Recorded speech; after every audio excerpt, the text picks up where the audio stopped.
So, 2024 is over, and it's been a mixed year, I say. At least that's my impression of the year. And in this episode, in this video here, I want to look back at 2024, but I'll give you my view on the year. I'll try to highlight the most important releases and trends I saw this year, but this is not necessarily a complete list, since I, of course, also don't follow every single development that might happen in the world of web development. But still, there have been a couple of important releases and events this year.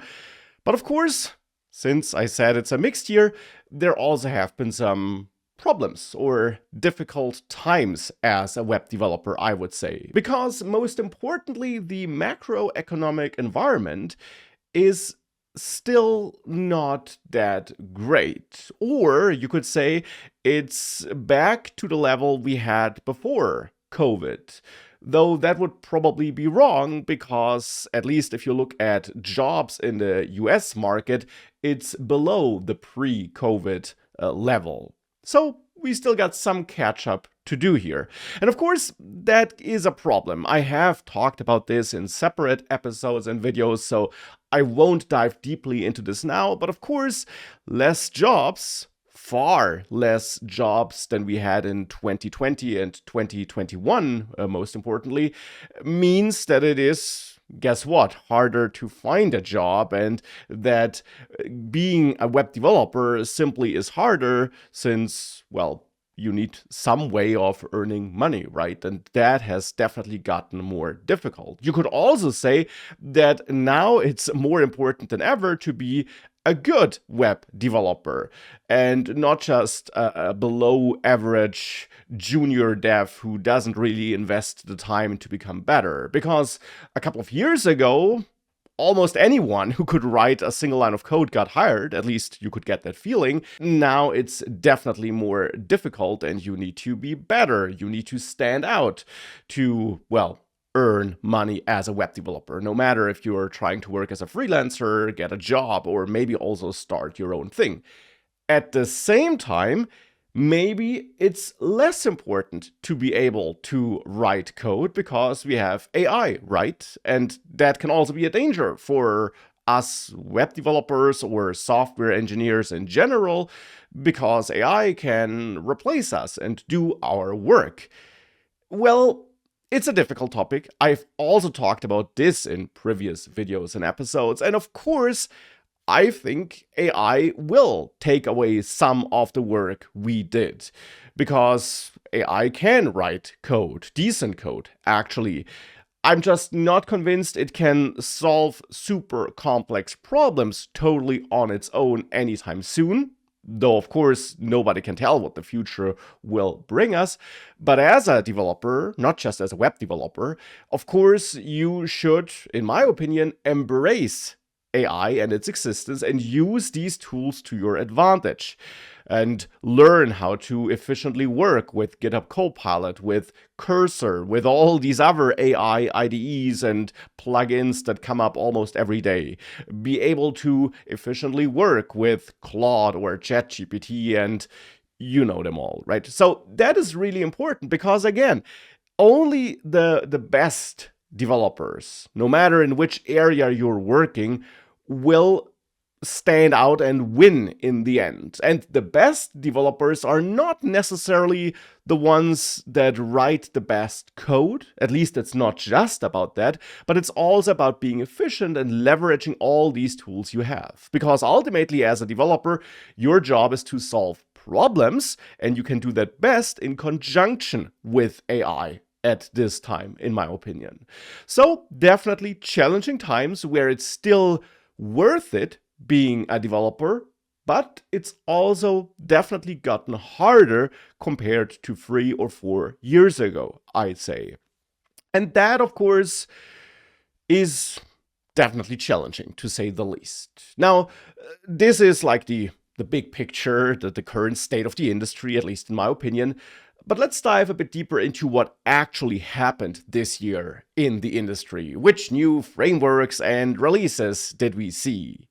And well, of course, we still got some new frameworks. We got TanStack Start, for example, a new framework you can use to build React apps in a easier way, hopefully, build full stack React apps and simplify the process of building complex React apps, just as you can do with Next.js or with Remix, which doesn't really exist anymore, or it does, but it became React Router, but I'll get back to this. So we had a new framework launch, TanStack Start, but my impression is that we're not seeing as many new frameworks anymore as we saw a couple of years ago, but that now it's more the evolution of the already existing frameworks that's interesting to us developers. For example, in this year, we got React 19, we got Angular 19, we got Svelte 5, we got Express.js 5, we got a new Express.js version after,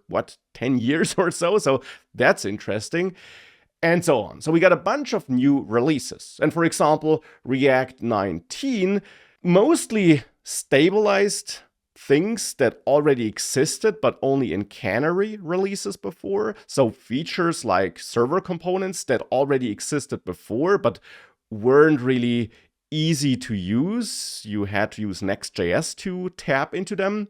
Now they're still not easy to use, but at least they're stable and the API has stabilized. And there also are some features like the new use hook, the simplified usage of refs, and a couple of other features that are available to every React developer and that hopefully help you simplify your React code base. We also got a beta version of the React compiler, which you can play around with already, which aims to automatically optimize your React code for production to basically reduce the amount of re-render cycles and to allow you to write simpler code in the end.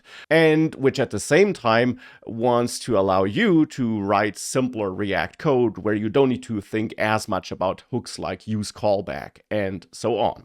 And by the way, related to React 19, here's a shameless plug about the second edition of my React Key Concepts book. I released the first version, the first edition, back in late 2022, and I fully updated it actually earlier this year, within a few weeks for React 19, just to then see that it would still take a couple of months for React 19 stable to be released. But doesn't matter, React 19 stable was released now. I again checked that nothing changed or that all the necessary adjustments are made to this second edition. And I'm now super happy to announce that this second edition will be released on January 14th, and you can therefore pre-order it now to get it as soon as possible. You can, of course, also get it as an ebook if you prefer that, and you'll find a link to the book right below this video, and I hope you'll get a lot out of this book.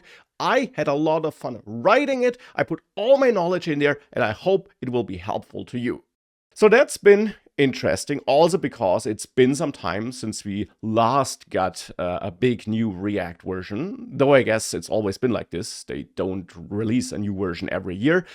Unlike Angular, where we also got Angular 19 and 18 this year. But I'll get back to Angular in just a second, because when we talk about React, we should also talk about React Router, because React Router version 7 was released. And whilst this is mostly a backwards compatible version, you don't need to relearn how to use it, it is a very interesting new release, because essentially React Router is now what was Remix previously. So that extra React framework you could use to build full stack React applications. That has now all been integrated into React Router so that you can use it for client-side React apps as you always did. But if you want to, you can also build more complex, possibly full stack React applications and tap into certain React Router features like loaders and actions to build such applications, to build such full stack React applications. And that, of course, is pretty interesting and pretty useful. It's also a smart move. I don't think it was a strategic move, but it's still a smart move by the React Router team, because React Router gets used by, I guess, almost every React app. And giving all these apps relatively easy access to a full stack framework in the end is, of course, a pretty good move, to put it like this, because that could really make React Router and what used to be Remix the winner in the React framework wars, if you want to declare such wars. Because, of course, the other big React framework, the biggest, the most popular React framework, the most used React framework, I guess, is Next.js. And we also got a new version there, Next.js version 15. And Next.js is kind of difficult because, of course, we got the app router. We got that last year already, actually. And the app router gives us a new way of building Next.js applications. And it has many advantages, but it also has some problems. For example, when it was released as stable, it had very aggressive caching, such aggressive caching that you could end up in situations where you were not sure why your app wouldn't reflect updated data, for example. Performance during the build process, during development, also is still not ideal. It can be really slow to update pages and so on. And Next.js 15 definitely adds some important improvements there. It gives us less aggressive caching, hopefully leading to less problems we run into when building Next.js applications. And it also continuously adds or improves the performance during development so that development becomes more pleasant again. Now we'll have to see where Next.js takes us in the next versions, but this is definitely an important improvement. Still, having React Router and easy access to building full-stack applications with that is definitely interesting too. But enough about React. It's not the only library we have out there, because we also have Angular, for example. And Angular, for the last few years, has been on a path of steady improvement and has been, well, basically going through a renaissance where it became popular again and where it became interesting to work with again, where it gradually became a bit easier to use. And that started essentially with standalone components, many quality of life improvements, and now also signals, which were released as a stable feature this year. And signals give us a new way of managing state, managing reactivity in our Angular applications. It's a new mental model, but once you embrace it, it can be a bit easier to work with than what we had before. But most importantly, it also gives us a way towards leaner Angular bundles, less code that needs to be shipped to users, because signals will also in the future give us a way to ship Angular apps without Zone.js. You can already do that on experimental basis, but it will of course become stable probably next year in some future release. And Zone.js is just an extra library in the end, which Angular uses under the hood to detect changes or to detect things that could possibly lead to changes, that could possibly require state updates and page updates.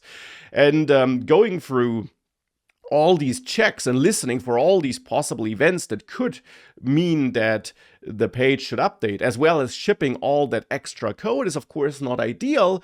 So getting rid of it is a good idea, and that is one thing signals will enable in the future of Angular.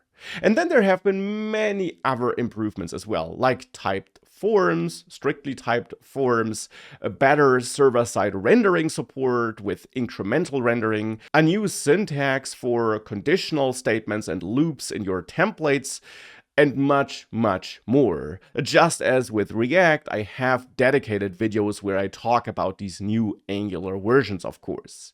So Angular has definitely been following its path to becoming cool again and to becoming better and more popular and easier to use.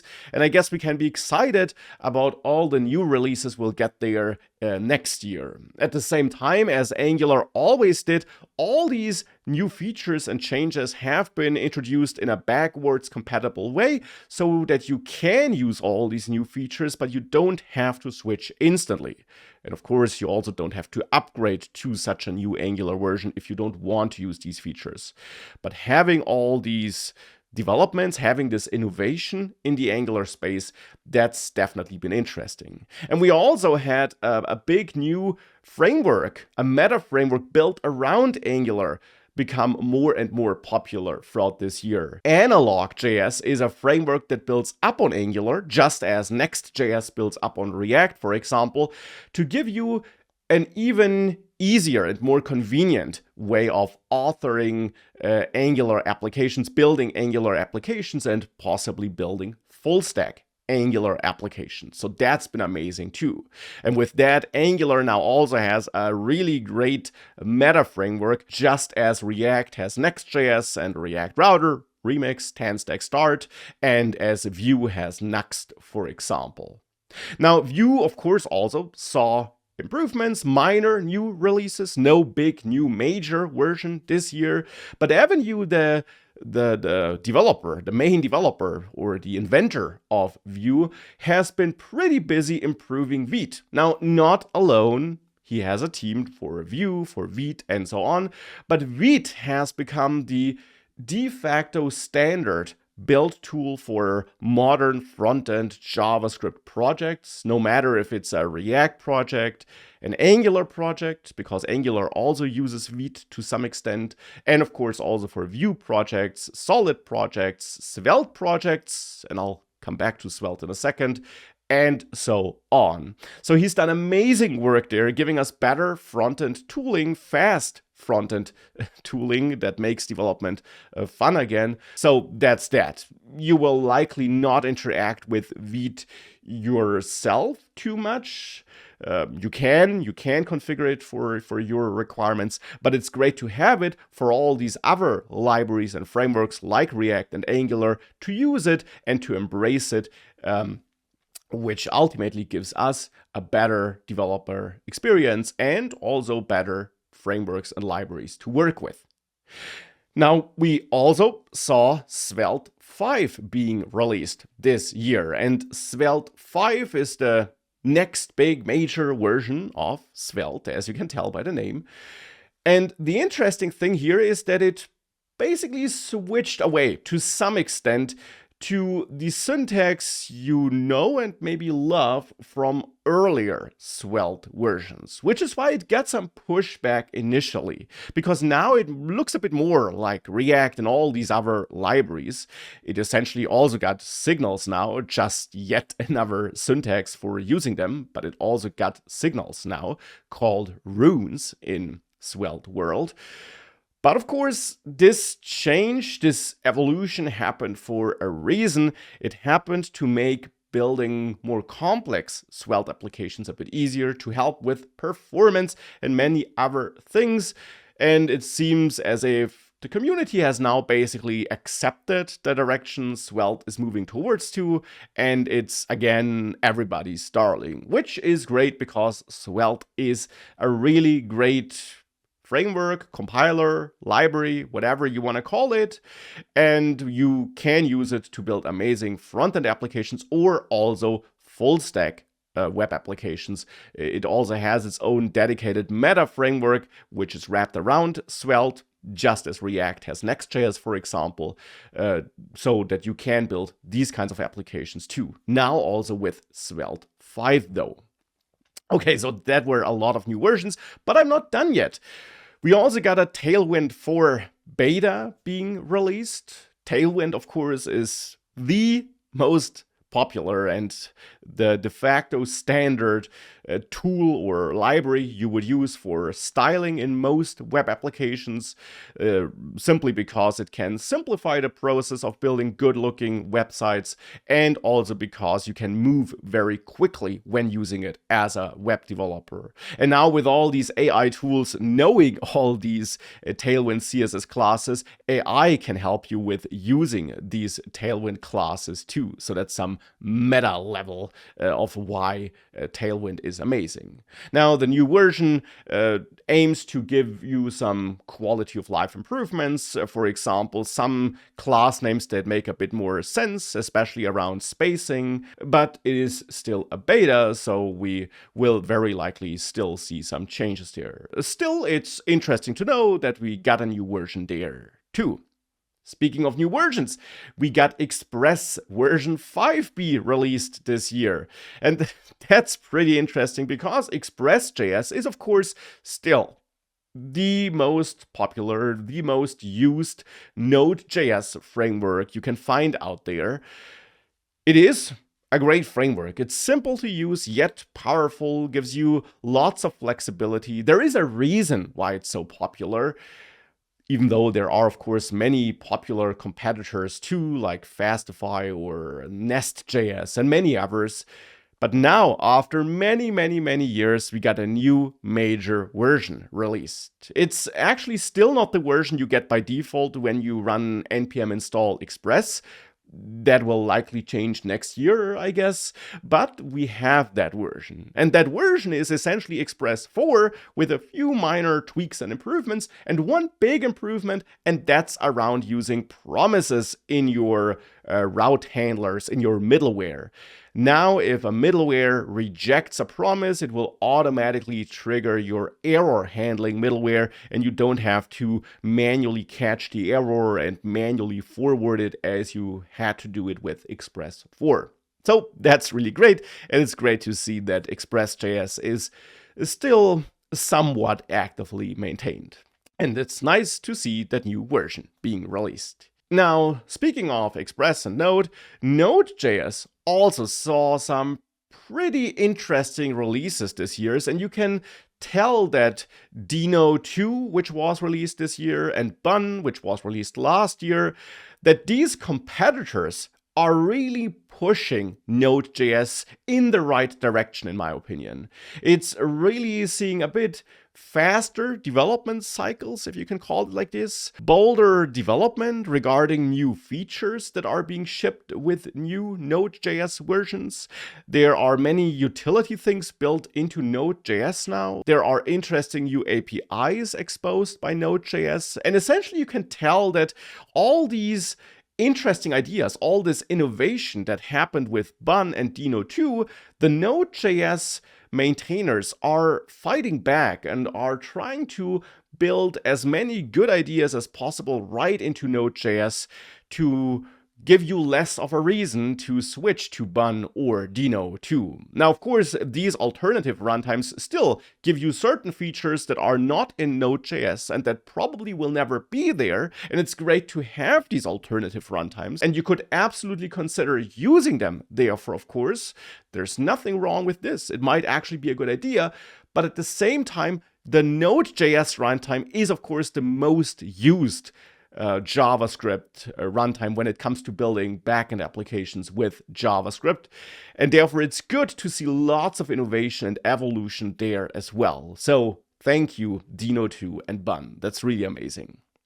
Speaking of backend applications, by the way, I forgot to mention Astro.js, which is another JavaScript framework, but one that focuses primarily on building static or also dynamic, but mostly server rendered applications, though you can also, of course, build Astro applications that have front-end functionalities that use libraries like React or Angular. Yes, you can use these libraries inside of Astro because it's more like a meta framework again. And we saw some exciting new releases there as well this year, like the latest new release with server islands and lots of other interesting features. I'm personally using Astro a lot for my own side projects and other projects. It's really fun to work with. It's easy and powerful. It's convenient. It gives you a great developer experience. I like working with Astro, and I'm personally super interested in what we'll get there in the next year and how this framework will develop in the next years, because in my opinion, it really has the potential of becoming one of the most important and biggest web development frameworks out there. Unless AI takes away all our jobs first, and then everything will be React and maybe a bit of Angular, since that's where the most training data exists, I guess. But yeah, we'll see how that works out. Now, outside of web development, which is the area I'm most active in though, but outside of that, we also got a new React Native version, which gives us the new architecture, which is a totally different way of how React Native works behind the scenes, under the hood, aiming to give us better performance, of course, and unlocking certain use cases or making it easier to build certain features than it was in the past. So that will be super interesting to see where that takes React Native in the next year and so on. Because, of course, you can already build amazing mobile apps with React Native, and now with better performance and an easier way of tapping into certain device functionalities and building native user experiences. With that unlocked, React Native will probably have an even brighter future ahead of it than it already had before. Now, Flutter is another pretty important tool, framework, library for building mobile applications, and I guess also web and desktop applications, though that's something I personally never did. And we saw some new minor versions being released there as well this year. It's still a great choice, really stable framework and tool for building mobile Android and iOS applications. But we also saw some one concerning development there this year, or one concerning event, you could say. And that's the fork of Flutter, Flutter Flock, which was announced in, I guess it was October, by people who were not happy with the development speed of Flutter, the innovation speed of Flutter, with the huge issue backlog and the suboptimal communication with the Flutter team.